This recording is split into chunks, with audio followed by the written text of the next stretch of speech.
Hola, muy buenas tardes desde la sede central del Colegio de Médicos de Zaragoza. Vamos a celebrar en esta tarde el foro de deontología correspondiente al mes de marzo, que versará sobre el acceso indebido a las historias clínicas, aspectos deontológicos y penales. Para ello contamos con las siguientes personas: el ilustrísimo señor presidente del Colegio de Médicos, el doctor Javier García Tirado, quien hará la presentación de los ponentes, en este caso el ilustrísimo señor don Carlos Sancho Casajús, fiscal de la Comunidad Autónoma de Aragón, y el abogado asesor jurídico del colegio, el señor don Carlos La Peña. También nos acompaña, que cumplirá con la difícil tarea de moderar el acto, con el miembro de la Comisión de Deontología del Colegio de Médicos de Zaragoza, el doctor José Ramón Ara, neurólogo, y como es el que trasladará las preguntas que vayan surgiendo en el chat a los ponentes. Muchas gracias y que aprovechemos todos esta tarde. Le cedo la palabra y el sitio al presidente del Colegio de Médicos de Zaragoza, doctor Javier García Tirado.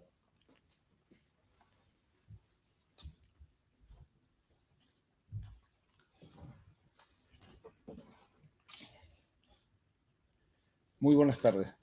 Muchas gracias, Enrique, por tu presentación. Buenas tardes a todos los presentes de forma virtual. De momento todavía no tenemos nadie presencial físicamente, pero esperemos que pronto podamos ya conjugar ambas modalidades. Y muchísimas gracias a todo el mundo por su participación, por su presencia al otro lado de la cámara, como digo, que espero que luego sea enriquecedora de cara al debate que seguro que surgirá en un tema tan candente como este.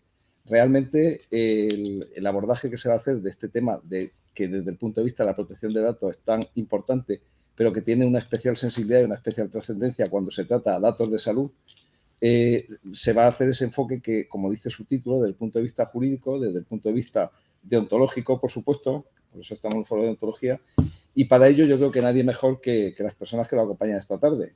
Por una parte, el ilustrísimo señor don Carlos Sancho Casajús tiene una dilatada trayectoria como jurista y como fiscal, miembro de la carrera fiscal desde 1981, fiscal coordinador de delitos de malos tratos habituales y violencia doméstica de la Fiscalía de Zaragoza desde 1998 hasta el 2000, fiscal delegado de la sección de menores, Fiscalía de Zaragoza también desde 2001 a 2009, fiscal de la Comunidad Autónoma de Aragón desde junio de 2009, profesor asociado de Derecho Penal en la Universidad de Zaragoza, lo cual nos da también su dimensión docente y su vinculación e implicación con la docencia, medalla de plata al mérito profesional del Ayuntamiento de Zaragoza en marzo del 2002, orden al mérito policial, Cruz con distintivo blanco, Policía Nacional, septiembre de 2003, Cruz de primera clase, el Orden de San Raimundo de Peñafort, Ministerio de Justicia, noviembre de 2003. Colaborador docente, en esa línea de vocación docente que decíamos, con diversas organizaciones y organismos, como puede ser la Facultad de Derecho de Zaragoza, la Policía Local y Nacional, Guardia Civil, etcétera. Por otra parte, nos acompaña el señor don Carlos La Peña, es el asesor jurídico del Colegio de Médicos, nuestro Colegio Oficial de Médicos de Zaragoza, nuestro asesor jurídico, como me gusta presentarle a mí. Es licenciado en Derecho por la Universidad de Zaragoza, actualmente permanece activo en el ejercicio de la abogacía y, además de ser el asesor jurídico del colegio, por supuesto, pues también asesora a la Comisión Deontológica, así como al Consejo de Colegios Oficiales de Médicos de Aragón y a su comisión deontológica correspondiente. Es un experto, auténtico experto, en todas las cuestiones relacionadas con los colegios profesionales, la responsabilidad civil y muy especialmente también con el mundo de la sanidad.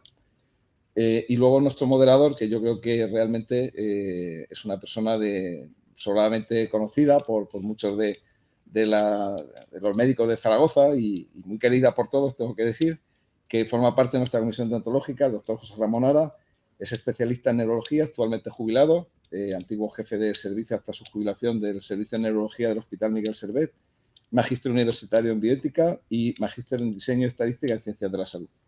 Ya sin más, Muchísimas gracias a todos una vez más y yo me retiro para dejar la palabra a los que de verdad estamos deseando escuchar. Gracias.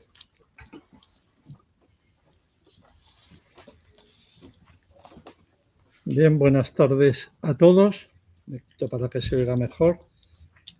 Como ha dicho el presidente, nos encontramos hoy aquí en el foro, en esta sesión, ante una cuestión de indudable interés, porque en algunos casos se producen accesos indebidos a historias clínicas que se hacen, yo creo que prácticamente siempre, sin ser conscientes del alcance y gravedad que pueden llegar a tener ese tipo de conductas, que pueden llegar incluso a ocasionar serios problemas para quien lo hace.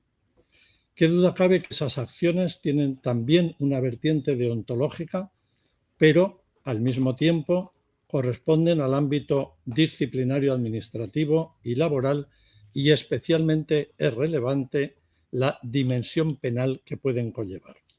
Ese es el motivo de que hoy esté con nosotros don Carlos Sancho Casajú, fiscal, como ya se ha dicho en la presentación, y que será sin duda el principal protagonista de esta sesión del foro deontológico. Por este motivo, mi intervención será breve y simplemente para señalar que, como he adelantado, el acceso indebido a una historia clínica tiene una dimensión deontológica y otra administrativa o laboral, además de la penal.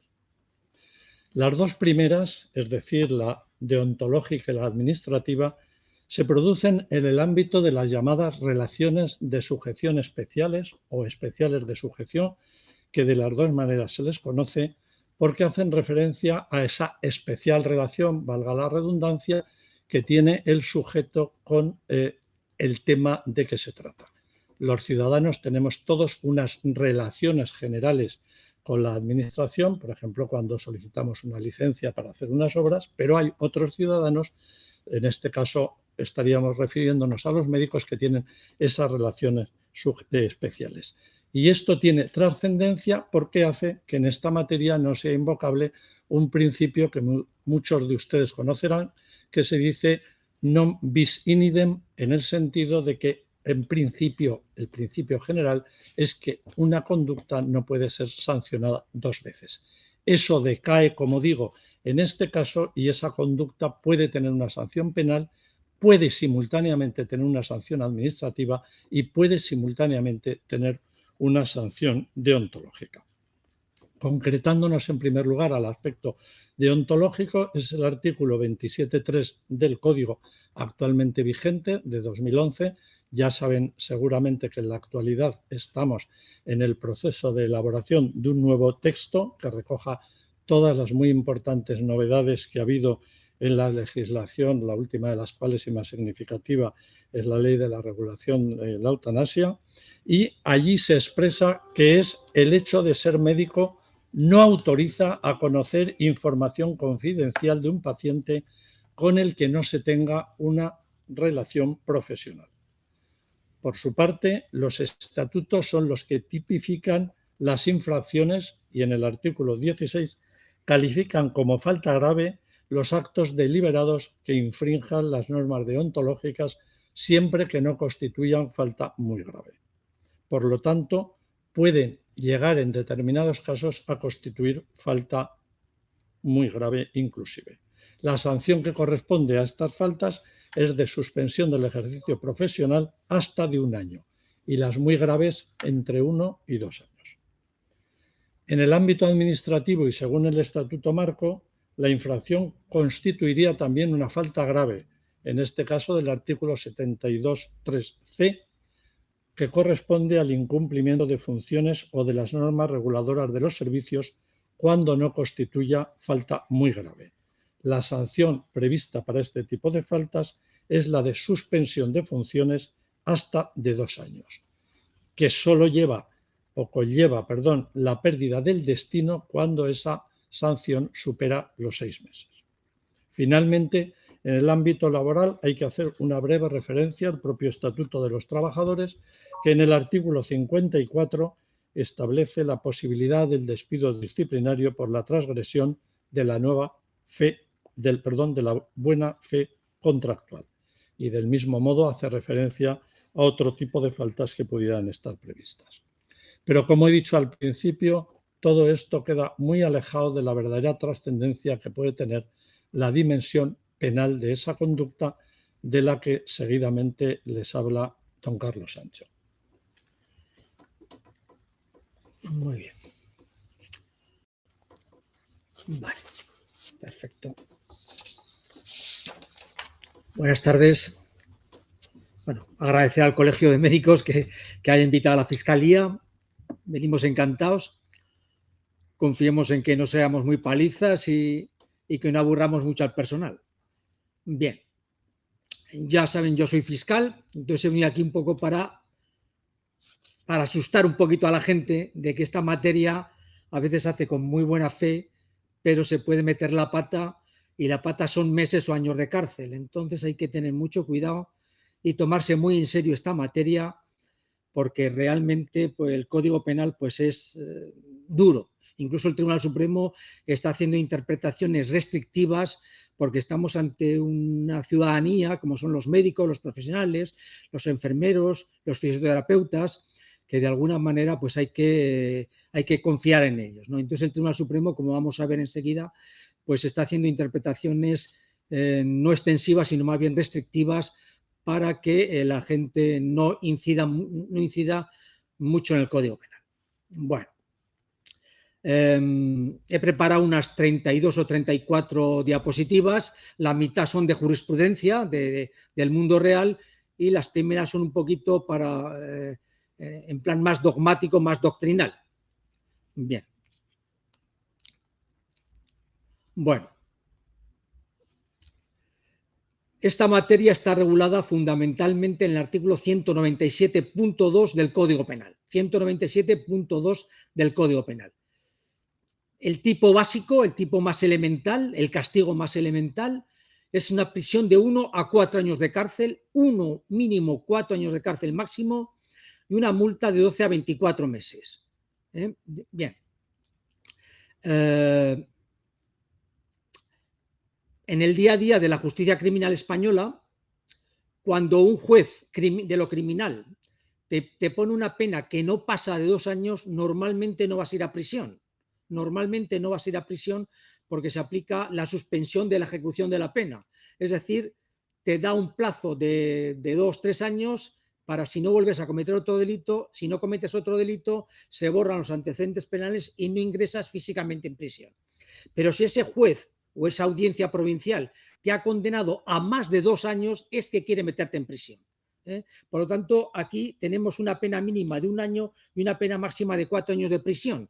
Entonces el juez se puede plantear si te quiere o no te quiere meter en prisión si llega a la conclusión de que efectivamente has cometido el delito. Bueno. El que accede a datos reservados de carácter personal, el que accede, vamos a pensar, el médico, el enfermero que accede vía internet al fichero, al historial clínico de una persona, accede sin estar autorizado, cometería en principio este delito que lleva una pena de prisión de 1 a 4 años. De 1 a 4 años más una pena de multa. Las penas de multa en el Código Penal español se calculan según la capacidad económica del condenado. La capacidad económica del condenado. Y ya una multa mínima de 2 euros hasta una multa máxima de 400 euros. Normalmente en estos casos se suele poner 10 euros, 15 euros, 15 euros. Por lo tanto, si a una persona, a un médico, a un enfermero le ponen una pena de 12 meses multa, a 10 euros día le sale una multa de 3.600. Entonces podríamos tener que un médico, un fisioterapeuta que han accedido indebidamente al historial médico de otra persona, le podría caer una pena de 3 años que ingresaría efectivamente en prisión y una pena de multa de 3.600 euros. Por lo tanto, quiero decirles que el Código Penal se toma muy en serio estos delitos. Por lo tanto, hay que tener mucho cuidado cuando decides meterte en un historial clínico que no estás autorizado. Bien, también otra cosa para situarnos en la nomenclatura, cuando una persona está en el ámbito de un juzgado, es como si un enfermo estuviese en un ámbito de un ambulatorio. El juzgado, cuando decimos es que está en un juzgado, entonces es como si estuviese en un ambulatorio. Cuando decimos que está en un tribunal o que está en una audiencia, es como si estuviese en el Hospital Miguel Servet. Por lo tanto, la palabra juzgado equivaldría a ambulatorio y la palabra tribunal, audiencia, equivaldría a hospital, ¿correcto? Para situarnos un poco en la terminología del mundo penal. Bien, seguimos. Detrás de todo delito, en definitiva los delitos, es que el legislador español escribe en el Código Penal qué hechos son delitos. Lo escribe, tiene que escribirlo para que el ciudadano sepa a qué se atiene si infringe ese hecho delictivo. Tiene que saberlo. Entonces tiene que decir, si usted mata, le caerá una pena de 15 años de cárcel, ¿no? Pues eso es un delito. Pues bien, aquí, como decimos, el delito está escrito en el artículo 197.2, y detrás de todo delito el legislador quiere proteger un bien jurídico, un interés general, quiere proteger un interés general. Detrás del delito de homicidio está la vida, el interés a proteger la vida. Pues detrás de estos delitos está la intimidad. La intimidad, que es un derecho de la personalidad, y el Estado, el legislador, quiere protegerlo. Por lo tanto, detrás del delito, de este delito, está el bien jurídico protegido de la intimidad. Y más concretamente, el acceso indebido a las historias clínicas, se trata de proteger lo que se llama la libertad informática o el habeas data. El ciudadano sabe que sus datos personales están registrados en un archivo y confía en que ese archivo solamente se va a acceder de una manera legítima y por personal autorizado. ¿Correcto? Y en definitiva, este sería el bien jurídico protegido detrás de este delito de acceso a las historias clínicas en el mundo de la medicina. Que el ciudadano tiene que saber que solamente se va a acceder por personal autorizado. Bien. Por lo tanto, el bien jurídico protegido que se trata de proteger por el artículo 197.2 es el habeas data, la libertad informática. Bueno. Bien. La dogmática penal dice que es un artículo un poco prolijo, muy reiterativo, que el legislador no ha estado muy afortunado. Bueno, pero es lo que tenemos. A todos nos gustaría que la ciencia penal fuese más descriptiva, más clara, que no hiciera falta ser licenciado, graduado en Derecho o ser abogado para entender el Código Penal. Y por eso se hace siempre el esfuerzo de que vamos a intentar que no solamente lo entienda el abogado o el juez, sino que lo entienda también el ciudadano medio, ¿no? Pues en fin, parece ser que estos preceptos han sido un poco, el legislador no ha estado muy a la altura, pero es el código que tenemos. Bueno,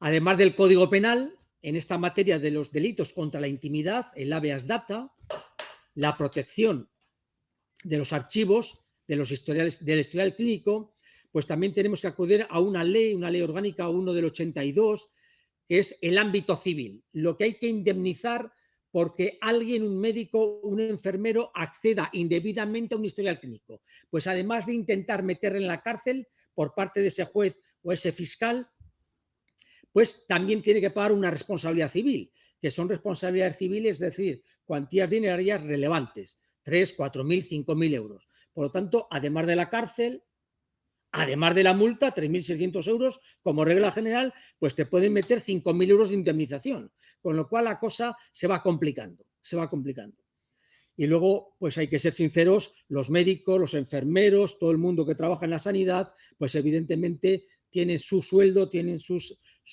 ingresos, y sí que aquí sí que se rascaría el bolsillo del ciudadano, el ciudadano que fuese médico, ¿no? Bueno. Por lo tanto, con esto solamente quiero describir que el Código Penal se pone muy serio en esta clase de delitos, muy serio. Los médicos, porque estamos hablando de la ciencia médica, tienen esa importante labor de confidencialidad, de no acceder indebidamente a historiales clínicos, y por lo tanto, si infringen este deber de no entrar en los historiales médicos, el Código Penal va a salir a su paso. Y la sanción de cárcel es importante, la sanción económica es importante y la responsabilidad civil también es importante. Te puede salir el juicio, pues de 10.000 euros no bajaría si te condenan. Bueno. Bien. La historia clínica, lo saben muchísimo mejor que yo, está descrita en la Ley 41/2002 de 14 de noviembre, la famosa Ley Básica Reguladora de la Autonomía del Paciente y de los derechos y obligaciones en materia de información y documentación clínica. El artículo 3 define la historia clínica como el conjunto de documentos que contienen los datos, valoraciones e informaciones de cualquier índole sobre la situación y evolución clínica del paciente. ¿Correcto? En esta historia clínica deben todos los documentos relativos al proceso asistencial de cada paciente y cada comunidad autónoma tiene que hacer un archivo de estas historias clínicas y normalmente a través de la vía informática, ya que estamos ya en el 2022 y por lo tanto todo esto tiene que estar claramente regulado en vía internet o vía de historia clínica electrónica. Bien.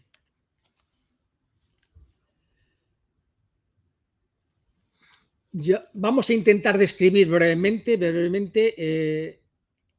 el delito. Vamos a intentar describirlo. Vamos a analizar muy brevemente su literatura, su gramática. Les recuerdo que iguales penas se impondrán de 1 a 4 años de cárcel. 1 a 4 años de cárcel más multa. Más multa. 1 a 4 años de cárcel. Pues bien, el médico, el enfermero, el fisioterapeuta, para que cometa el delito, tiene que acceder a datos de otra persona. Obviamente, si accede a sus datos personales, no cometería delito. Tiene que acceder vía electrónicamente a datos de otra persona, de otro paciente, de un compañero de trabajo, etc. Datos de otra persona. Y estos datos tienen que ser de carácter personal. Importante, carácter personal. Toda información sobre una persona física identificada o identificable. Es decir, solamente puede ser datos de una persona física. No es acceder a datos de una persona jurídica, es datos de una persona física. Y tienen que ser datos reservados, Es decir, que el titular de esos datos no quiere que se conozcan, que sean secretos, no públicos. ¿Correcto? Este sería un poquito el dato fundamental. Bien. Si, por ejemplo, accede al dato, y el dato es que este señor en una declaración ante su médico de cabecera dijo que era de Real Zaragoza o de Real Madrid, evidentemente eso no sería un dato tan importante como para entrar dentro del Código Penal. Tienen que ser datos de alguna manera de trascendencia médica o de trascendencia personal importante. Bien. Y estos datos tienen que estar recogidos en un fichero o en un soporte. Como vamos hablando de historias clínicas, vamos a ceñirnos fundamentalmente a ficheros electrónicos, pero también podrían ser ficheros de tipo manual. Un expediente que no está ingresado, que no está incluido dentro de un fichero electrónico. No sé yo si a todo el Salud en Aragón ya maneja solamente ficheros electrónicos o también tiene fichero manual, fichero de papel, de soporte de papel. También serviría. Sería acceder indebidamente a estos ficheros de soporte de papel. Bien. Por lo tanto, tienen que ser datos de otra persona, tienen que ser datos de carácter personal, tienen que ser datos reservados, no públicos, no conocidos. Tienen que estar recogidos en ficheros o en soportes, normalmente electrónicos, pero también en cualquier otro tipo de soporte papel, obviamente. Bien. Lógicamente, si accede, no tiene que estar autorizado para el acceso. Si está autorizado para el acceso porque quiere ver a un paciente que está tratando, evidentemente ahí no hay ninguna clase de delito. Tiene que ser acceso no autorizado, de otro paciente o de otro compañero, como enseguida veremos de ejemplos reales de la jurisprudencia. Toda esta materia está muy regulada en un reglamento de la Unión Europea del año 2016, Reglamento de la Unión Europea 2016/679. No vamos a a entretenernos mucho en esto, porque si no sería extendernos demasiado y terminaríamos aburriendo muchísimo. Por eso le dedicaremos más tiempo a la vía jurisprudencial. Bien. Dentro del campo penal o de la vida en general, esto solamente se castiga en tanto de que haya un comportamiento intencional, lo que en el ámbito penal se llama un comportamiento doloso, intencional. Si por descuido, por negligencia, te has metido sin darte cuenta, ya es difícil imaginar, pero te has metido sin darte cuenta en un expediente, entonces no sería delito. Solamente es delito cuando hay un comportamiento intencional, lo que en la terminología criminal se llama dolo, doloso. Bien.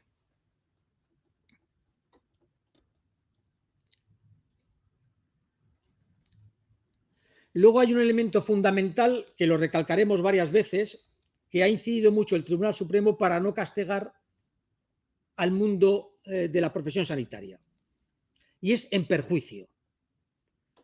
El médico, el enfermero, el fisioterapeuta, el trabajador social del hospital correspondiente público, que se meta, que acceda indebidamente a la historia clínica de otra persona sin estar autorizado,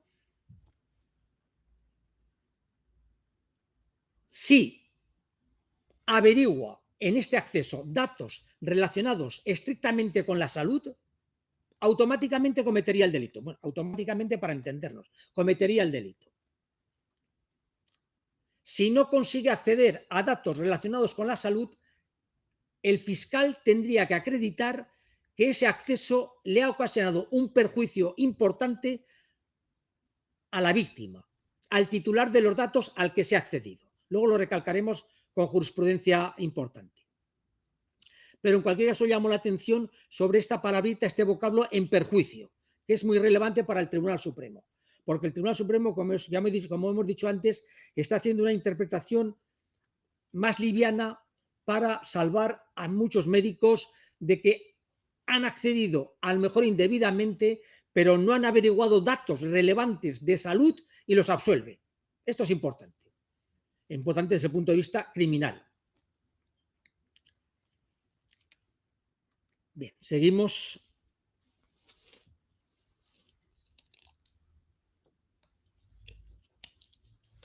Hemos dicho antes que en el Código Penal hay un tipo básico, el tipo elemental, el enfriado. Está el enfriado, pero luego se está complicando porque aquí es una neumonía. Pues el Código Penal hace lo mismo. Nos dice dónde está el enfriado, pero luego nos dice también cuál es la neumonía. Y la neumonía de estos delitos es fundamentalmente cuando se accede indebidamente y se averiguan datos de ideología, de religión, de creencias, de origen racial, de vida sexual y de salud.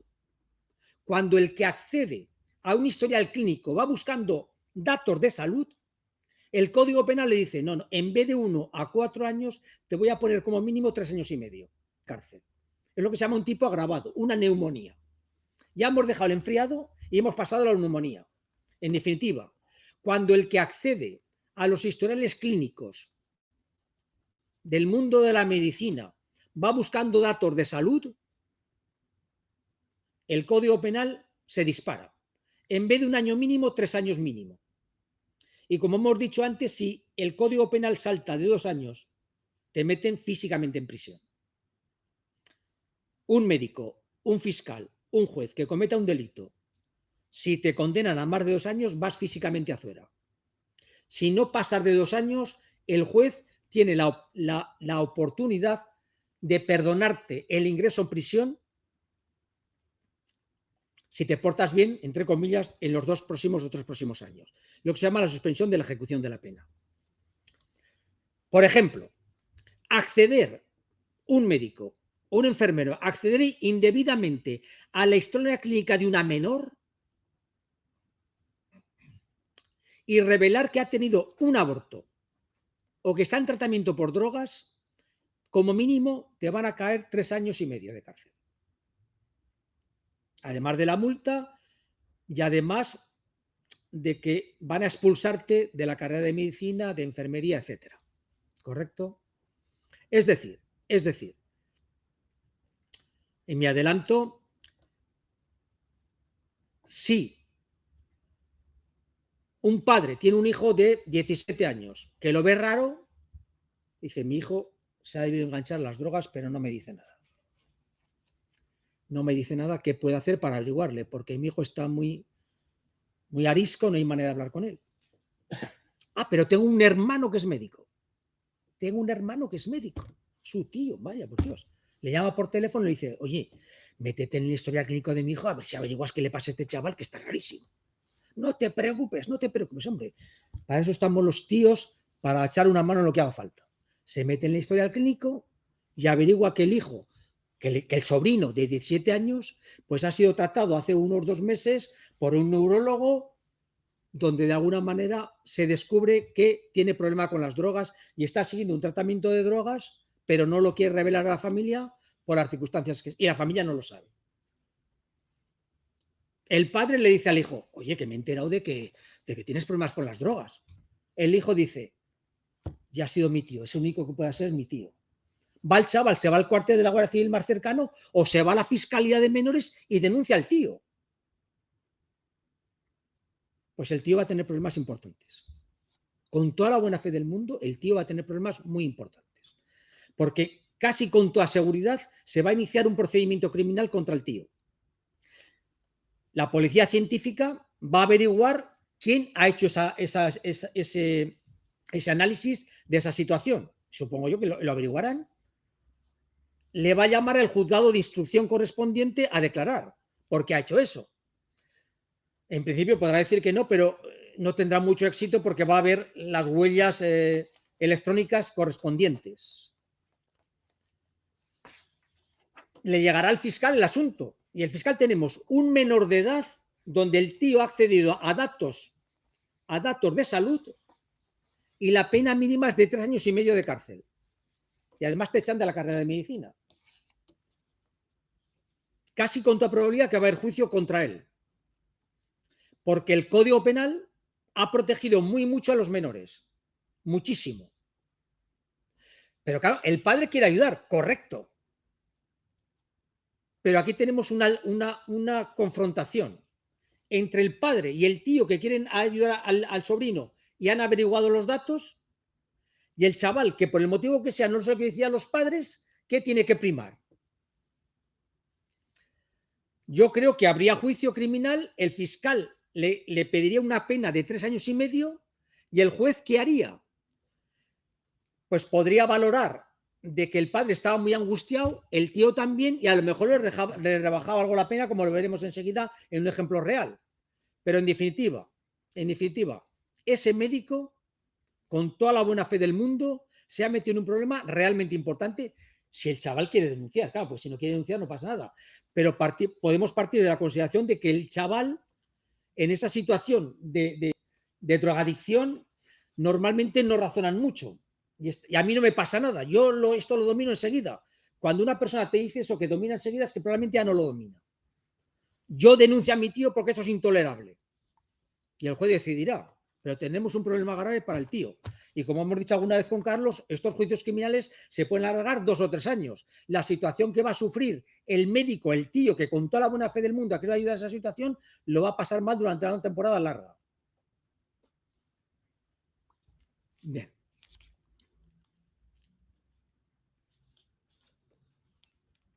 También hay otro tipo agravado, otra neumonía de mayor grado, que es cuando el médico es de la seguridad social y es funcionario público, porque ya sabemos todos que el médico es un funcionario público, si está trabajando en la salud.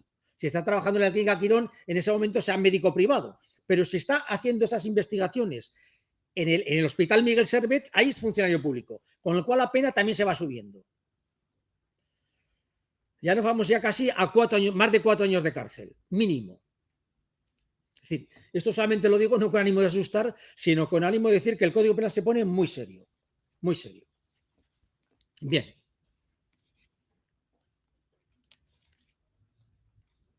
Aquí vengo a decir que la mayoría de los delitos del Código Penal se persiguen sin necesidad de denuncia. Yo veo que una persona pega a otra, le rompe el ojo, a mí no ha pasado nada, pero puedo llamar a la policía para denunciarlo. En esta clase de delitos solamente lo puede denunciar la víctima.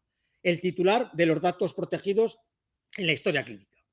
Y además puede perdonar, como regla general. Es decir, que si el sobrino no denuncia, no empezará la maquinaria judicial, por decirlo de alguna manera. Pero curiosamente, desde el año pasado, aunque el menor perdone, el juez tiene que seguir adelante. El juez tiene que seguir adelante, porque protege al máximo a los menores. Bueno, no sé si me estoy liando un poquito con esto, pero en definitiva aquí lo que trato de decir es que estos delitos se persiguen solamente en virtud de denuncia. Con lo cual, la víctima, el titular de los datos que se han revelado, es el que tiene la sartén por el mango para denunciar o no denunciar. Bien. Bueno, vamos a seguir. Estoy buscando la jurisprudencia. Vale, entramos ya, creo que son unas 10 diapositivas de asuntos reales. Bien. Médico de salud que accede al historial de una enfermera con la que había roto.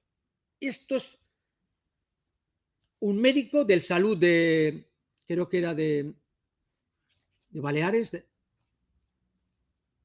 pues rompe con la enfermera del mismo hospital y como venganza decide ese médico entrar en el historial médico de la enfermera y de toda la familia de la enfermera, del hermano, de los padres, de los sobrinos, y estuvo así durante 2 años. Durante 2 años. Pues claro, acceso indebido a datos de salud de la enfermera, a datos de salud del padre, de la enfermera, del hermano de la enfermera. Le podían haber caído 5 años. El tribunal fue benévolo y le cayeron 3 años y 3 meses de cárcel, multa de 20 meses, que dan 6.000 euros de multa, suspensión del cargo de médico y 6.000 euros de indemnización moral. 6.000 euros de indemnización por daños morales. Una pena importante por esta actuación de este médico. Es una sentencia del Tribunal Supremo 40/2016 de 3 de febrero, donde se condena a este médico que había roto con la enfermera y decide como venganza pues acceder al historial clínico de esta señora. Y como hemos dicho antes y hemos repetido, al pasar la pena de 2 años, el tribunal ya no te puede perdonar. Tienes que ingresar físicamente en prisión, ¿correcto? Y evidentemente para cualquier ciudadano, pero para un médico o para un fiscal o para un juez, pues evidentemente entrar en prisión debe ser algo bastante duro, aparte de los 12.000 euros de multa y de responsabilidad civil que te han tocado. Y además, por otra parte, el argumento de que si no paga por el motivo que sea el médico porque se ha quedado insolvente, responde subsidiariamente al hospital correspondiente. ¿Correcto? Que al final, o sea, que es que se extienda a todo el mundo. Brevemente, ahora que veo a Carlos, la diferencia entre la responsabilidad disciplinaria, la infracción disciplinaria administrativa y la infracción penal es que la infracción disciplinaria nunca ingresas en prisión. Nunca. Lo dice la Constitución. Por responsabilidad disciplinaria administrativa nunca te pueden meter en la cárcel. Solamente te pueden meter en la cárcel si hay una responsabilidad penal. Y la responsabilidad penal en España solamente la decretan los jueces penales. Los jueces penales. La Audiencia Provincial, el Tribunal Superior de Justicia Penal y los fiscales. ¿Qué hacen las acusaciones? En estos delitos normalmente suele haber acusación particular. Suele haber acusación particular es un abogado que ayuda al fiscal a meter más años de cárcel al denunciado, al médico denunciado. Yo siempre pongo el ejemplo de que en una intervención quirúrgica, además del médico cirujano de salud, hubiese un médico particular contratado por el paciente para que vea cómo lo operan, porque no se fía muy mucho del salud. Y queda que hay un médico de la acusación, que haya un médico particular que vea la operación. Eso sería la acusación particular, intentando compararlo un poquito con el mundo de la medicina. Bueno, seguimos.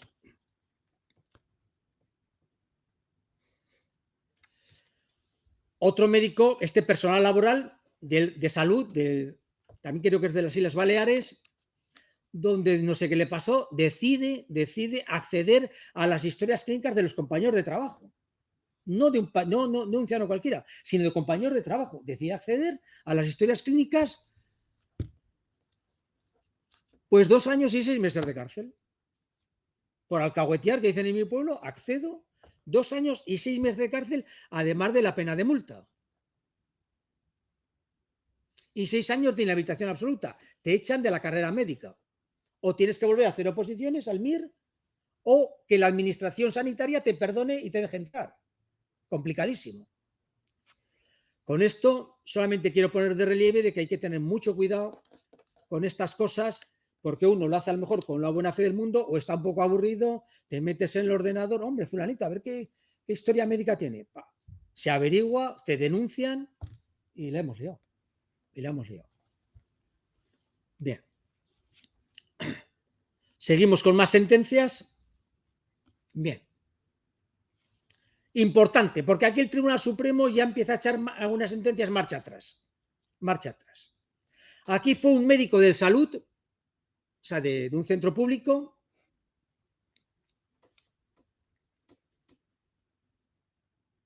que tiene un paciente, pero que ya no lo está tratando, y quiere averiguar cuál es el facultativo que le lleva en el ambulatorio correspondiente de salud.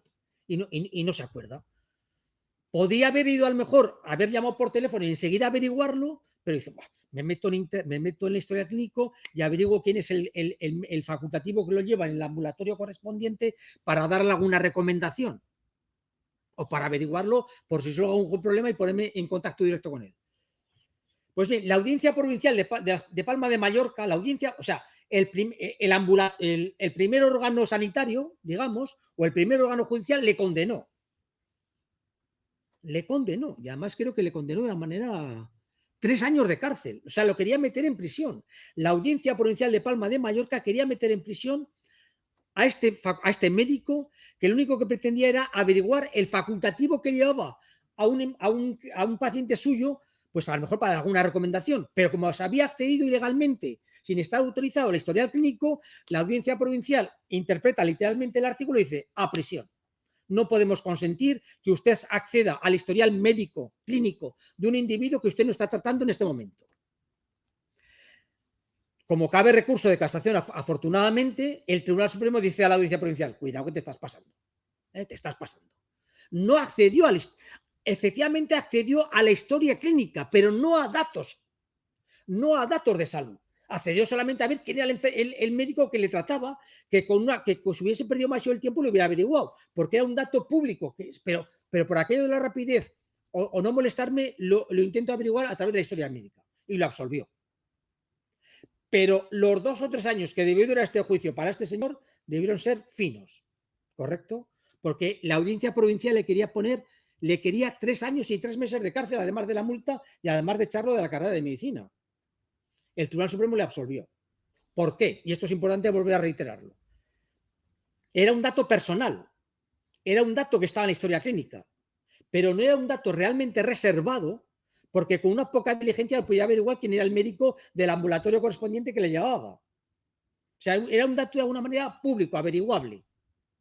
Y no afectaba al núcleo duro de la salud, era solamente saber quién es el médico que le trata. Es que si no, no voy a poder entrar ni por equivocación en una historia clínica, porque cualquier cosa que entre ya me van a meter 3 años de cárcel. Entonces el Tribunal Supremo empieza a hacer interpretaciones más flexibles. Se dice, solamente sea delito si accedo ilegalmente a datos reservados y que sean núcleo esencial de la salud. Y al igual que es el médico que le lleva, no es un dato de la salud, es un dato de la historia clínica. Pero el delito no está en acceder a la historia clínica, sino acceder a la historia clínica para averiguar datos de la salud personal del individuo.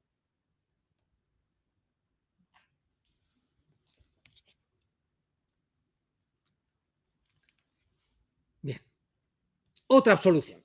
Cuando los fiscales vemos absoluciones, como tenía que venir al colegio de médicos, me alegro, eso va a ser todo condenas. Y entonces ha buscado también sentencias absolutorias. Bien. Y además una sentencia no muy antigua, del año 2019. Sentencia del Tribunal Supremo 312/2019, 17 de junio. Aquí la Audiencia Provincial, con una sentencia del 18 del 17, también absolvió. Aquí coinciden la Audiencia Provincial y el Tribunal Supremo. El Tribunal Supremo es el gran hospital de España, ¿vale? El Tribunal Supremo en el mundo judicial. Bien. Y además aquí, curioso, médico de salud, médico de un hospital, discute con su esposa, le da un empujón, la mujer se cae y se lesiona. Curiosamente, este médico es también el médico de su esposa y la cura. Y luego le da un tratamiento de cara a los próximos días porque la ha empujado y se ha caído. Pero claro, la esposa le ha denunciado por violencia de género a este médico. O sea, la esposa quiere cargarse al marido, me parece legítimamente, estamos hablando de violencia de género. Pero luego la esposa averigua que su marido ha entrado 2 veces en su historia clínica. Pues además de violencia de género, te voy a denunciar por acceso indebido a mi historia clínica porque ya no eres mi médico. Teníamos violencia de género y delito de acceso indebido a historial clínica de la esposa, que está en trámites de divorcio y en trámites de violencia de género en delito penal. ¿Vale? ¿Qué es lo que hace la Audiencia Provincial? Que lo confirma el Tribunal Supremo. Evidentemente accedió a un historial clínico que no tenía que haber accedido. Y eran datos de salud. Porque averiguar cómo está evolucionando el empujón que yo te di, la lesión que tienes, es un dato de salud. Pero bien, dice el Tribunal Supremo, pero cuidado, no es un dato reservado.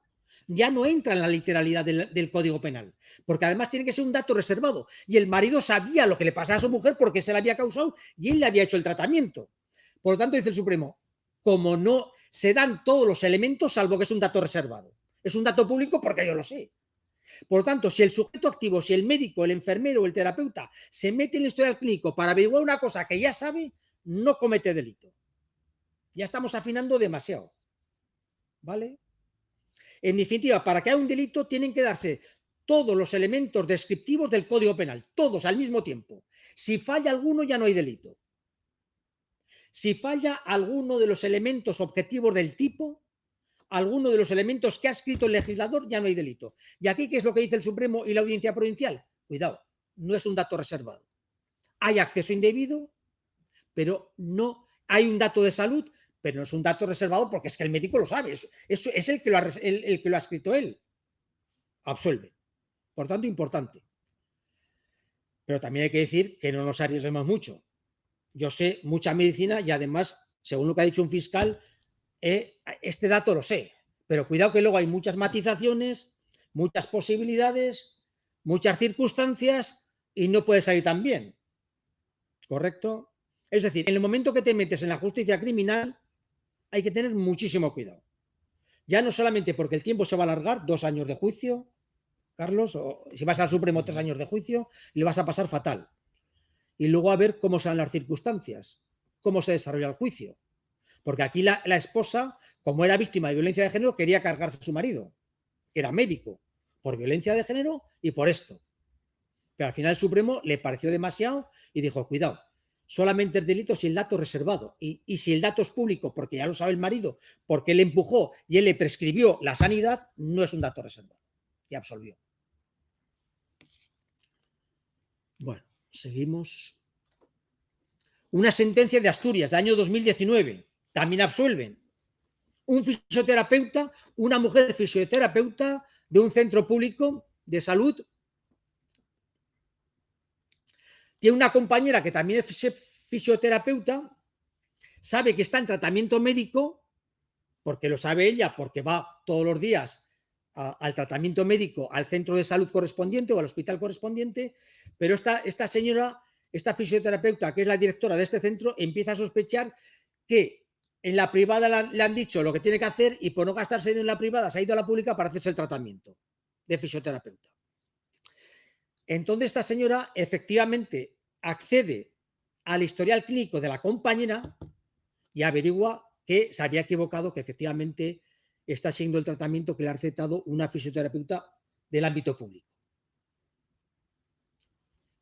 También absuelve porque, en definitiva, aunque accede a la historia clínica y no tenía que haber accedido, ella sabía perfectamente el tratamiento que estaba siguiendo, porque eran amigas, compañeras y sabía el tratamiento. Por tanto, no hay dato reservado, sino que es un dato público que conoce la persona que accede indebidamente y también absuelve.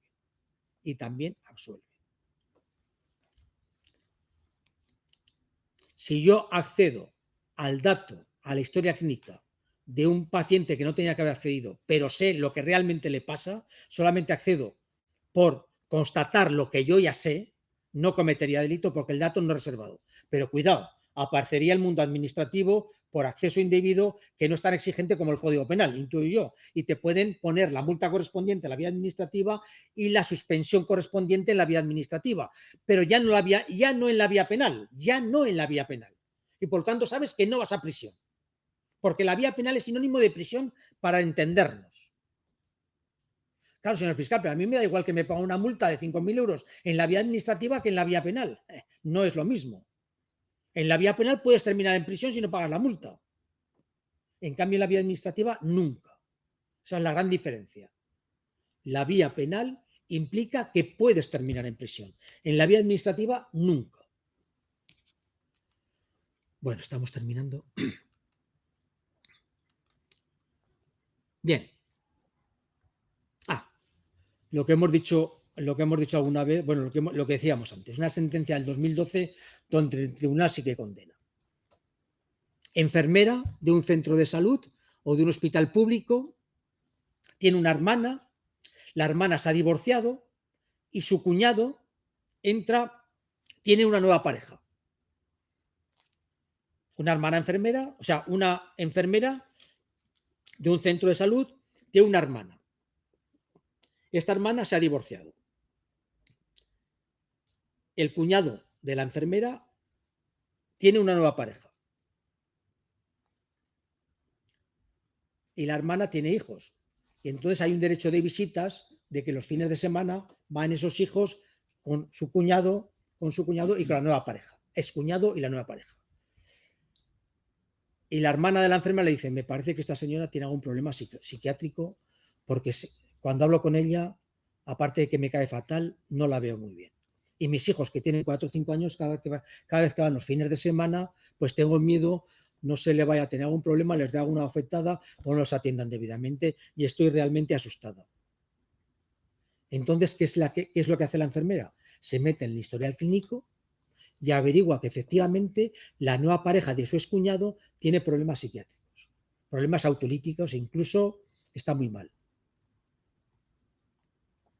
Se lo dice a su hermana se lo reprocha a su ex, se entera la nueva pareja, le pone una denuncia criminal y le iban a meter 3 años de cárcel a la enfermera.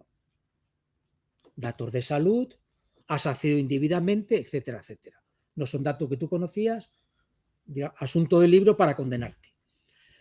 Pero aquí la audiencia y el Tribunal Supremo utilizan elementos de culpabilidad que es el arrebato de obcecación. Es decir, la enfermera, ante la preocupación de su hermana, que estaba realmente traumatizada de que sus hijos, los sobrinos, tuviesen algún problema con la nueva pareja, le rebajan la pena y no ingresa en prisión, pero le cae 1 año y medio de cárcel.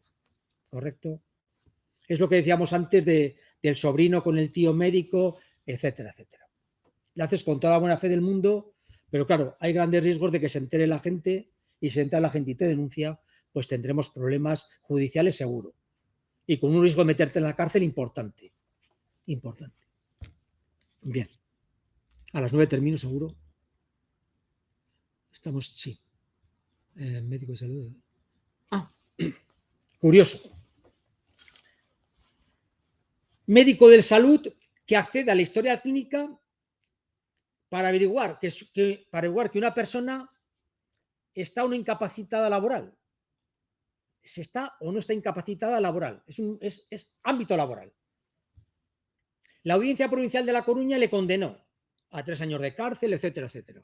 2 años y 7 meses de cárcel más la pena de multa. Ha accedido a un historial clínico, no estás autorizado, no es paciente tuyo y, en principio, la incapacidad temporal laboral es un tema de salud y le condena. Tienes que ir a la cárcel. Recurren al Tribunal Supremo y esta sentencia del 2018, el Tribunal Supremo en el año 2020, sentencia 392-2020, absuelve. La Audiencia Provincial condenó por acceder a un historial clínico y averiguar que está en incapacidad temporal, incapacidad laboral, y el Supremo dice que ni hablar. La incapacidad laboral no es un tema de salud, es un tema de seguridad social o un tema laboral, pero no es un tema de salud. Dice, vamos a ser serios, señores jueces provinciales, vamos a ser serios. Son temas de salud, estrictamente de salud. Y la incapacidad laboral no es un tema de salud, es un tema laboral, absolución. Pero claro, aquí entraremos otra vez en el mundo administrativo, etcétera, etcétera, por acceso indebido. Pero este hombre se libró de la cárcel. El Tribunal Supremo le libró de 2 años y 7 meses de cárcel, que hubiera ingresado físicamente. ¿Correcto? Con esto vuelvo a sugerir que o lo tenemos muy claro o no entremos o no hagamos favores a nadie. Esa es mi opinión. Esa es mi opinión.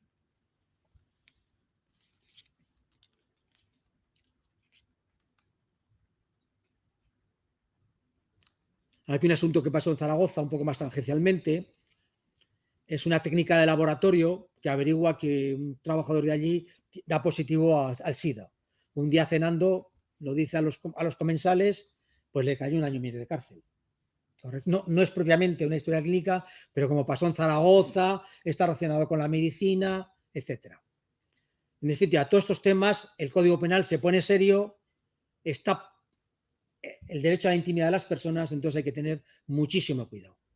O tenemos el consentimiento de esa víctima, o cuidado, que nos complicamos muchísimo la vida, muchísimo la vida. Un delegado sindical, unos sindicatos que también revelan que una afiliada pues tiene problemas de ludopatía y que se ha quedado con dinero. No tenían que haberlo dicho, lo dicen, pues también 1 año y medio de cárcel.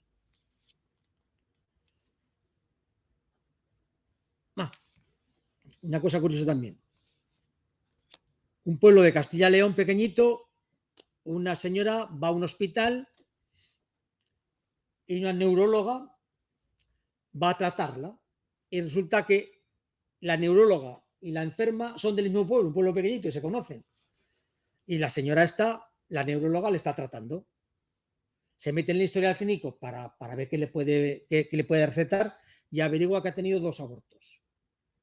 Esta neuróloga se lo dice a su madre, a la madre de la neuróloga, en el pueblo. Y la madre lo comenta por el pueblo. Y ya la hemos liado.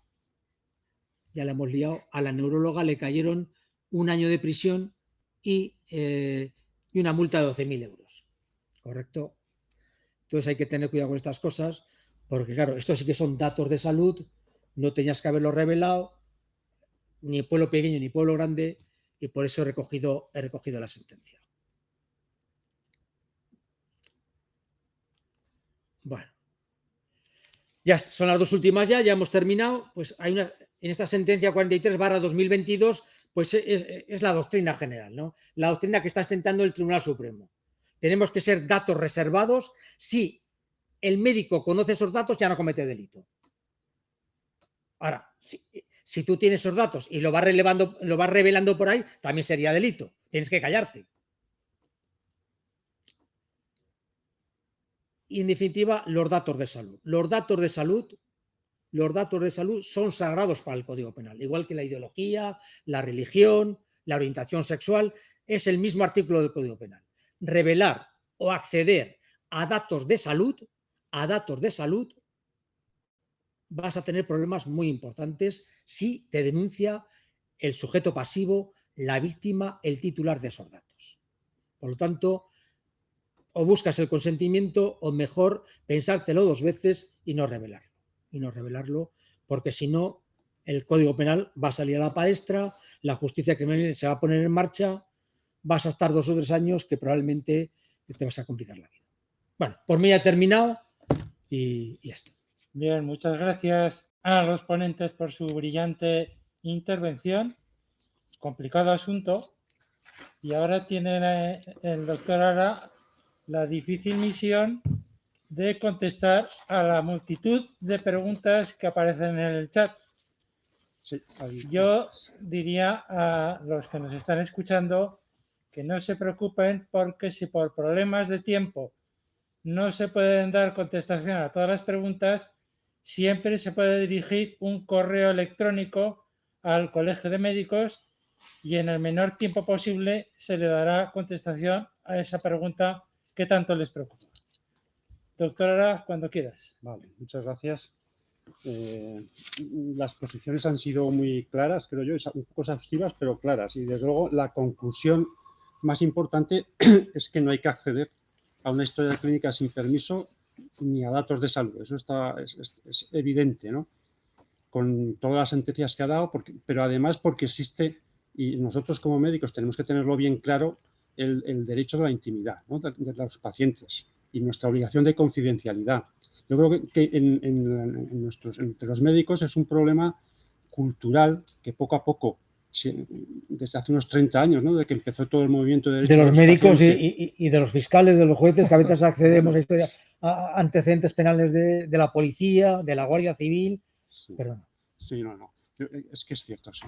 Yo creo que poco a poco, pues igual que hemos ido entrando en el consentimiento informado y en el respeto a las decisiones de los pacientes, pues este tema es uno más que, claro, ¿cómo se entra? Pues con la presión de los jueces, que es uno de los medios más eficaces que hay, ¿no? Entonces, no sabemos la frecuencia con lo que pasa, pero sí que es cierto que si miramos, no lo saben en ningún lado, porque yo he estado mirando búsquedas en Internet en países occidentales y tal, y no, pero es curioso, no dicen la frecuencia, pero no se sabe, pero en muchos sitios hacen protocolos, ¿no? Precisamente para favorecer el respeto a la intimidad y favorecer que no haya intrusiones indebidas, ¿no? Entonces, muchas de las preguntas que se han planteado, hay una que quizás sea la más básica, ¿no? Si es el afectado el que tiene que denunciar, ¿cómo se entera el afectado que alguien ha entrado en su historia clínica? Porque yo entro en mi historia clínica y nadie me dice que ha entrado alguien. Si quieres lo contesto yo, porque esto se ve muy frecuente en los expedientes disciplinarios. Yo creo que con los casos que se han narrado uno ya puede ir viendo por dónde va. Muchas veces es porque esos datos son utilizados posteriormente en procedimientos y además en los procedimientos que suelen ser más enconados en esta vida, que son los procedimientos donde ha habido una relación muy intensa, divorcios, cuestiones de paternofiliales, etcétera, etcétera. Se conocen. Pero sí que hay que advertir de cara al futuro, porque esto es serio, que yo creo que alguna comunidad autónoma también, y acabarán casi todas, previendo ya o facilitando ya al propio usuario que consulte directamente los accesos que ha habido a su historia clínica.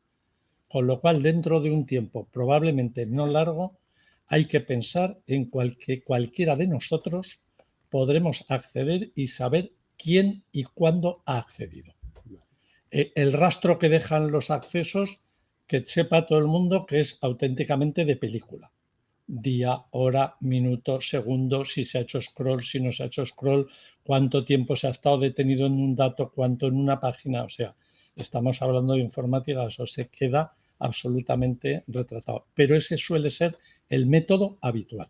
Pero a este respecto, yo puedo pedir que la gerencia me dé la lista que me diga si han entrado o no, o la lista, pero no me va a decir, por lo menos según la ley esta de protección de datos, el reglamento de protección de datos, en teoría no tengo derecho a saber el nombre de las personas que han entrado, excepto en alguna comunidad que ha legislado al respecto, ¿no? Pero actúa de oficio la administración. Sin que si hay una denuncia y comprueba que ha habido un acceso indebido, actúa. O sea, que si me dijeran que ha habido una intrusión indebida, yo podría presentar la denuncia y ya se encargarían de saber quién. Eso es. Habría aquí también otro riesgo, que sería el siguiente. Si esa víctima que sospecha que han entrado, supongo que antes agotará la vía administrativa del hospital correspondiente. Si ve que no le hacen mucho caso, si ve que la cosa se está alargando, de que le dan largas, corremos el riesgo que se presente en el juzgado de guardia. Porque claro, si se presenta en el juzgado de guardia, ya el juez de guardia lo tiene clarísimo. Oficio correspondiente a la policía judicial y la policía judicial empieza a ir al hospital. Y ahí sí que se va a decir. Y entonces, claro, se va a alargar todo. Se va a alargar todo y se va a averiguar. Y ahí sí que sería más traumático. Por lo tanto, aprovecho la sugerencia de que si conseguimos que en la vía administrativa funcione transparentemente, podemos incluso ahorrarnos denuncias criminales y solventar el problema en la vía administrativa, en su caso a lo mejor con una sanción, una advertencia o lo que sea, y se ha terminado.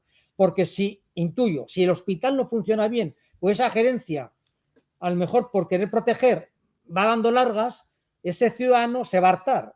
Y si se harta, va a terminar el juzgado de guardia. Y si termina el juez de guardia no puede empezar a transigir. Tendrá que hacer cosas. Y hacer cosas es, señor gerente, venga a mi despacho. ¿Correcto? Sí, sí. Otra que han preguntado varios médicos de familia o de asistencia de UCI móvil. Dice, si yo he trasladado a un paciente, ¿puedo entrar luego, porque se hace con mucha frecuencia, ¿no? Entrar a ver qué tal ha ido, ¿no? Yo lo he llevado en la UCI móvil, lo ha atendido, o el médico de urgencia del médico de familia lo ha atendido en el centro de salud, ha mandado urgente, no era de su cupo, pero sí del centro, y luego dice, pues está ingresado, a los 4 o 5 días voy a entrar en la historia clínica a ver cómo va. Eso, ¿cómo se puede? Clama al cielo que sea delito eso, pero... Eso está, en cuanto a delito, está a la frontera de la duda, pero, o puede estarlo, eso el que sabe más es Carlos. Pero lo que no cabe duda que, claro, el delito contempla las conductas más graves y lo que prohíbe el Código Penal, pero hay toda una legislación de protección de datos que probablemente impide eso. O sea, que no deberían. No debería entrar. Claro, pues es que eso nos crea un grave problema, porque tanto en los centros de salud urbanos como los rurales, como en los médicos que trasladan a paciente en UCI a un centro hospitalario que atienden al paciente, como ha dicho el doctor José Ramón Ara y como preguntan muchos compañeros, este paciente que vino por esta clínica, que lo mandé al hospital, ¿qué ha sucedido con él? Y me interesa si he tenido un acierto clínico o he cometido un error, porque eso sirve para actuar luego correctamente en un caso similar. Y entonces eso chirría con que fuera un delito, claro. Pues no lo veo, no. Hombre, yo delito no lo sé, porque él ya tiene conocimiento. Él ya tiene conocimiento. Un conocimiento adquirido legalmente. Sí, claro, por lo tanto, para él ya no es un dato que sea... Podría defenderse. Claro, por el lado del delito. Claro, no sea reservado. Yo creo que no es reservado porque él ya lo conoce. Él ya conoce la situación. Que sí que estaría bastante posible el defenderlo. Otra cosa es desde el punto de vista de protección de los datos, que ahí habría que entrar con el reglamento del 16 y la ley posterior, la ley orgánica posterior, que desarrolla ese reglamento europeo, aunque los reglamentos son de aplicación directa. Entonces, habría que ver si hay algún motivo en virtud de, pues eso, de investigación, de conocimientos que se pudiera allí traer para justificar eso. Saber si has actuado correctamente. Claro, hombre, yo creo que eso también se podría solucionar cuando atiendes a un paciente en esas circunstancias que lo vas a trasladar al hospital, pedirle la autorización en ese momento al paciente. Eso está claro. Oiga, yo lo voy a mandar al hospital por este problema. ¿Me da usted autorización a meterme en su historia clínica a ver qué le ha pasado en el hospital? Y lo haces constar. El paciente me da permiso para introducirme en su historia clínica una vez que esté ingresado en el hospital y los días sucesivos hasta el alta. Puestos a pensar mal, porque los fiscales pensamos mal, claro. En el 99,99% no va a haber ningún problema. Incluso ese paciente va a agradecer que te hayas preocupado por su salud. Pero ese 0,1% que puede pensar, vaya, han accedido legalmente. Además de la multa y responsabilidad civil. Detrás está el hospital. A ver, estoy poniéndome en la situación, pero yo creo que no pasaría. Y todos estaríamos muy agradecidos a ese médico que de alguna manera se está preocupando. Mucho más es el médico del pueblo que de alguna manera haberse ha portado bien y quiere seguir el tratamiento. Yo creo que ahí no habría ni delito. Pero en fin. Eso por un lado. Segundo, esto es siempre una aproximación, porque luego el derecho es como la medicina de enfermos, es decir, del caso concreto. Hay que ver todos los matices que concurren para poder dar un diagnóstico certero, pero lo que sí que no podemos olvidar es que aparte del aspecto penal, que es desde luego el más trascendental, toda la protección de datos es que son derechos que aquí todavía no están muy interiorizados en el mundo latino. Como yo he dicho alguna vez, pues claro, cuando uno pone la televisión y ve los sálvames y esas cosas, todo el mundo aireando todas las interioridades, pues es que nadie tiene conciencia muchas veces real de lo que está haciendo.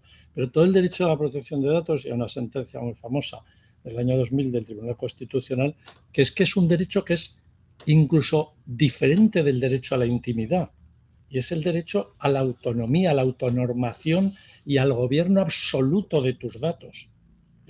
Con lo cual, desde el punto de vista de la pura protección de datos, habría que estudiarlo, porque ahí podría estar más en el filo de lo ilegal, incluso que desde el punto de vista de la condena penal, si es un dato que ya era conocido.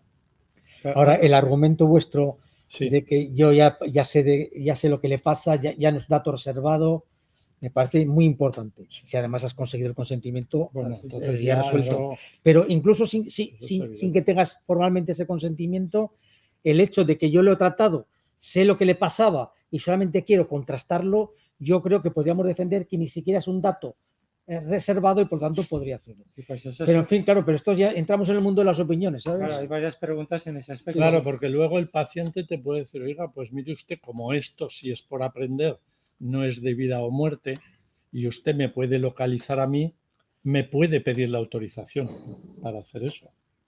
Estoy haciendo un poco de abogado del diablo para que veamos que hay que ir con una cautela, porque ya lo dice la frase, aunque de la Sagrada Escritura, el que ama el peligro perecerá en él. Esa es una frase lapidaria.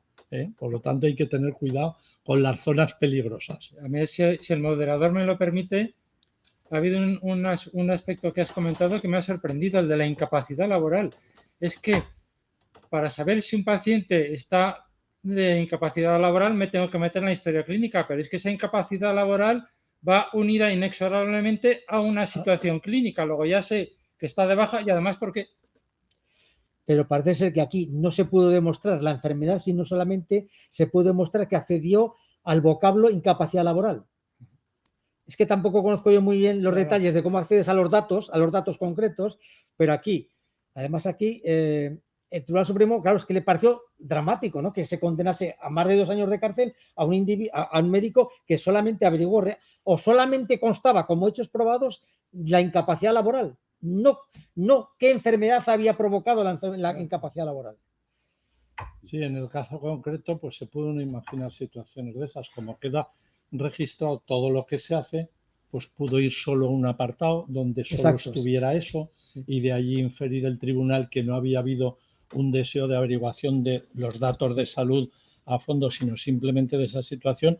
Hay que suponer que cuando llegaron a esa conclusión es porque en el caso concreto había indicios para concluirlo así. El Supremo te está diciendo, oiga, resuélvanlo en la vía administrativa, hagan la sanción, pero no metamos en la cárcel, en este dato concreto, a un señor que no ha atentado contra la salud de nadie. Pero claro, esto es muy fácil decirlo en este momento, pero claro, luego hay que meterse en la mente de ese médico que está 2 o 3 años sufriendo la espada de Damocles de qué va a pasar con su prisión, con su multa y con su futuro profesional. Otro tema, si me permites, porque es que también ha habido varias preguntas y ya lo habían comentado antes en otras reuniones, el tema de la información genética, porque, por ejemplo, los que trabajan con genetistas y médicos que tenemos que ver a pacientes, pues a veces si necesitas saber la información de la familia y a veces pues rápidamente entras en la historia y dices, pues el tío tenía, has entrado en la historia indebidamente, no has pedido permiso. ¿Eso se puede hacer o no? Porque eso es una práctica que a lo mejor no es infrecuente, que se está haciendo, a lo mejor. O sea, tú accedes a un paciente. O sea, sí, yo tengo un paciente, ¿no? ¿Tú tienes un paciente? Y tiene una enfermedad, sospecho, genética. Sí. Entonces, para hacer el árbol genealógico y saber lo que voy a pedir o la sospecha clínica, dirigirla, pues dice, ¿usted tiene familia? Sí, pues ¿qué tiene? Pues mi abuelo tenía tal, mi tío tal. Entonces entras a ver qué enfermedad tenía, si estaba diagnosticada. Lo cual pero en el otro paciente, en la otra persona. Claro, dices, pues mira, tu tío tenía tal cosa, pues, y el otro tenía tal cosa, pues lo más probable es que sea lo mismo.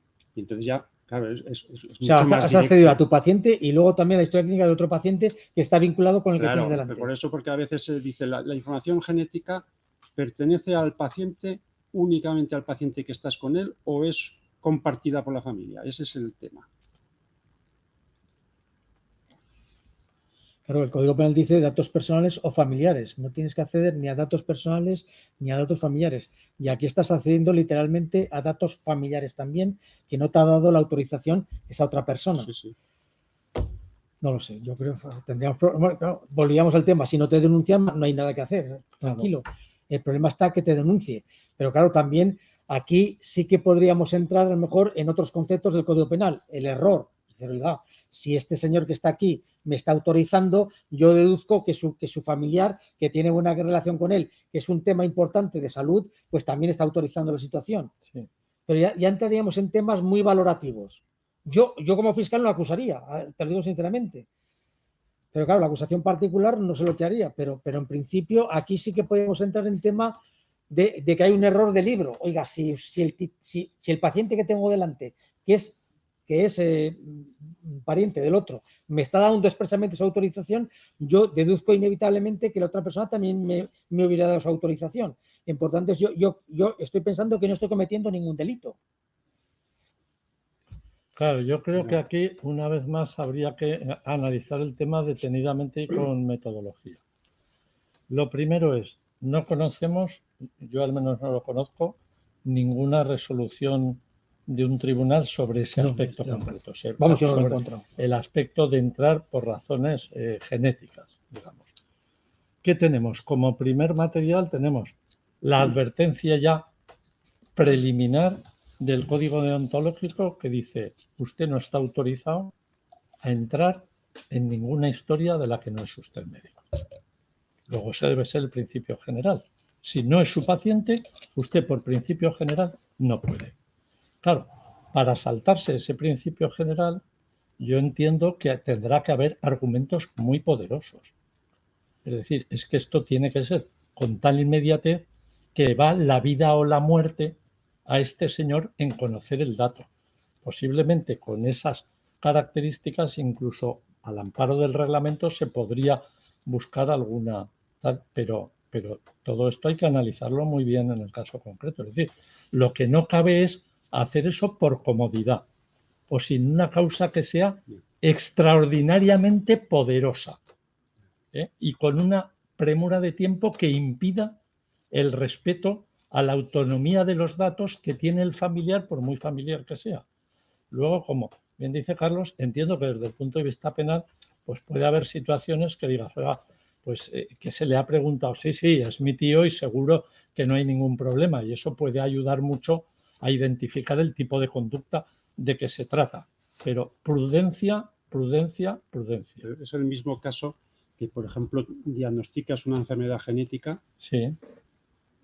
Y te puedes sentir en la obligación de que tienes que informar a la familia de esa enfermedad, porque puede ser muy grave. Sí. Y entonces, si el paciente no quiere, pues estaríamos en la misma. ¿Qué paciente no quiere? El que acabas de diagnosticar dice, no, yo no quiero que se entere nadie. Oye, cada uno...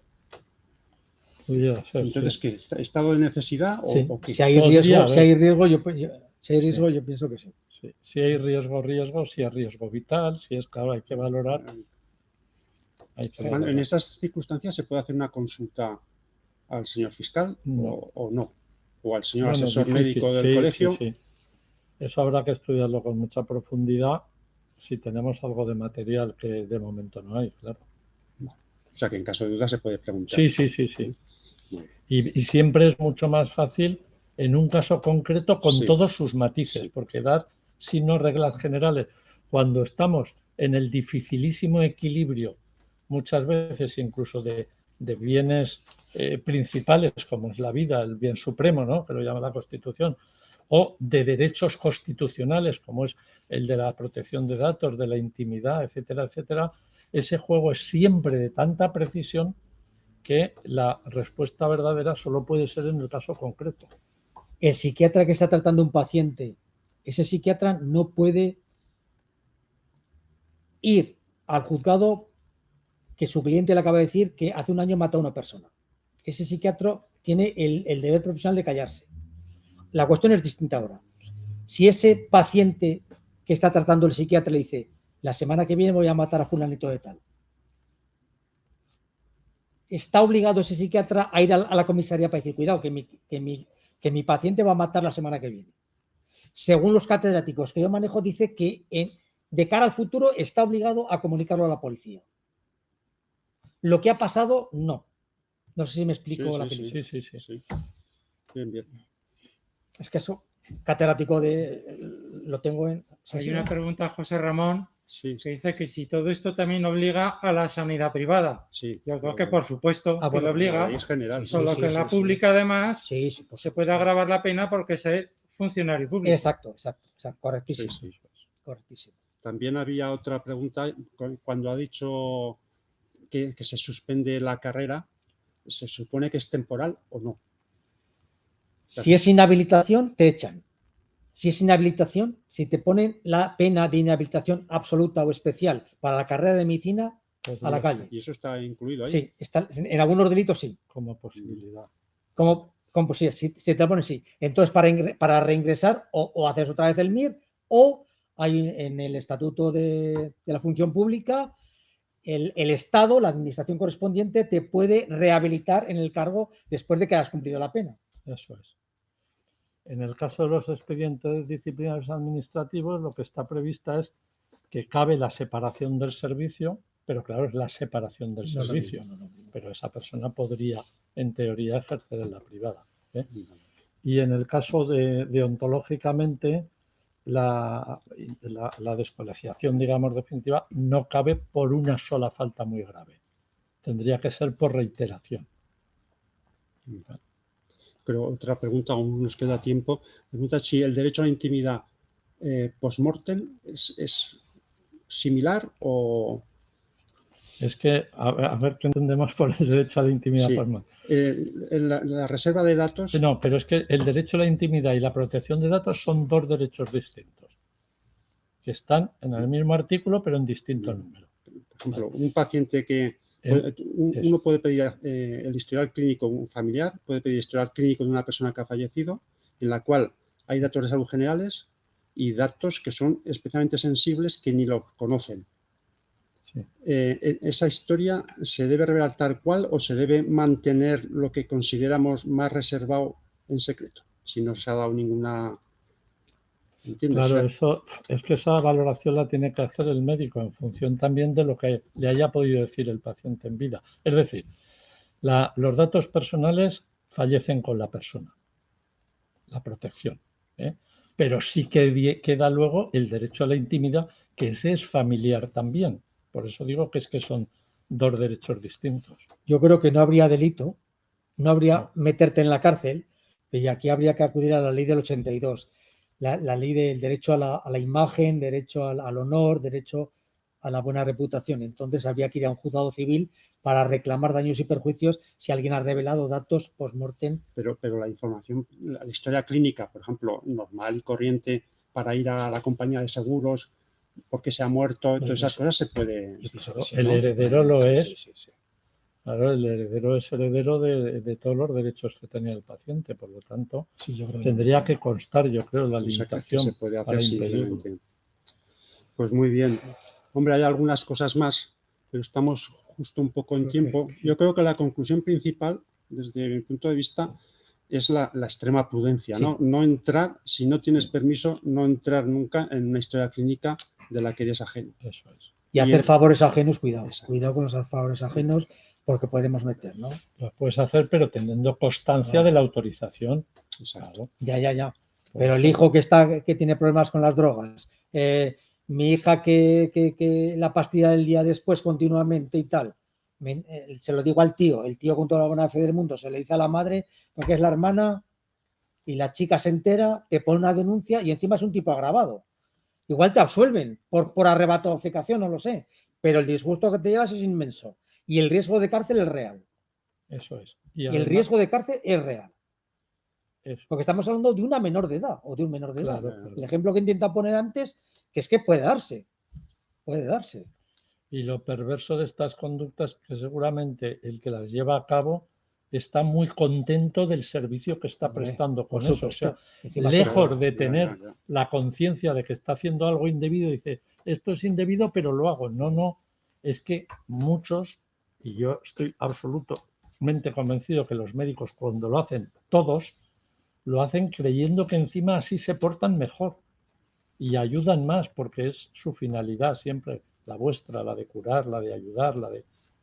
Por eso es tan retorcido este tipo de delito. Si tenemos un problema con un menor, es intentar convencer al menor o a esa menor, oye, habla con tus padres. Si quieres, yo te ayudo a hablar con tus padres. Es decir, no dejes al menor solo, pero tampoco te abalances a decir a los padres lo que el menor no quiere que lo digas, sino intenta convencer al menor de que tus padres se van a ayudar.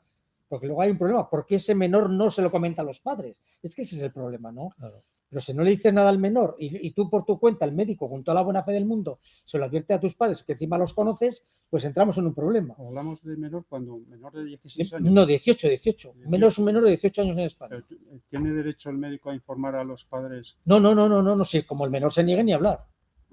Como el menor se niegue ni hablar. Pero Por eso intentar convencer al menor, como mínimo a los 14 años. Hasta los 14 años dice la ley esta del 18 que el menor tiene autonomía para prestar exclusivamente el consentimiento él.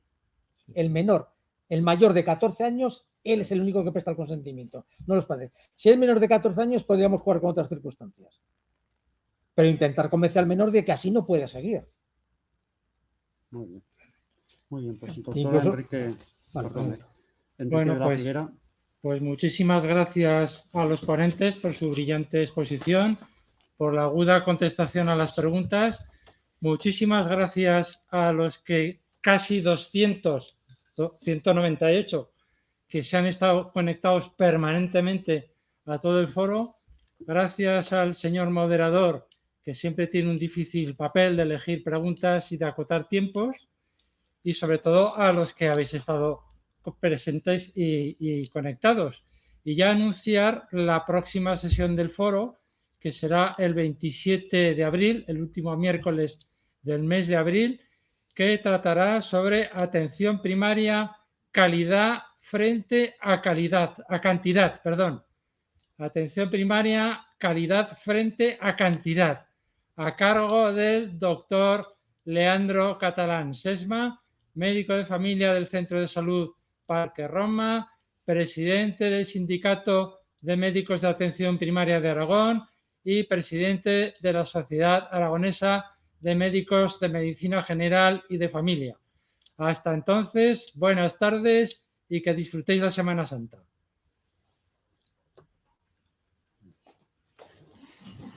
Muy bien, muchas gracias.